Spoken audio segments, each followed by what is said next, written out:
ఎందుకనంటే మనం రాకమునుపు రాజకీయాలు ఒక మాదిరిగా ఉండి మనం వచ్చిన తర్వాత రాజకీయాలకు అర్థం ఇది అని చెప్పి తిరగరాసిన చరిత్ర ఏ పార్టీకైనా ఉంది అని అంటే అది ఒక వైఎస్ఆర్ కాంగ్రెస్ పార్టీకి మాత్రమే ఉంది అని కూడా గర్వంగా చెప్పగలుగుతాం.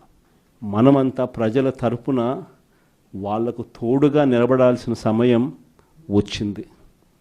గ్రామ స్థాయి నుంచి మనం బలోపేతం, మళ్ళీ ఆర్గనైజ్డ్గా బలోపేతం జరగాలి. జిల్లా స్థాయిలోనూ, మండల స్థాయిలోనూ, గ్రామ స్థాయిలోనూ, ప్రతి స్థాయిలోనూ కూడా మనమంతా కూడా క్యాడర్ను మొత్తం ఏకం చేయాలి, ఆర్గనైజ్డ్ పద్ధతిలోకి తీసుకొని రావాలి. ప్రతి సమస్యలోనూ ప్రజలకు తోడుగా ఉండే కార్యక్రమం ముమ్మరంగా అడుగులు వేయాల్సిన అవసరం వచ్చింది. ఈరోజు జరుగుతూ ఉన్న పరిస్థితులు, విషయాలు కూడా మీ అందరికీ కూడా తెలుసు. రెడ్ బుక్ రాజ్యాంగంలో ఎలా జరుగుతూ ఉన్నాయన్నది కూడా మీ అందరికీ కూడా తెలుసు.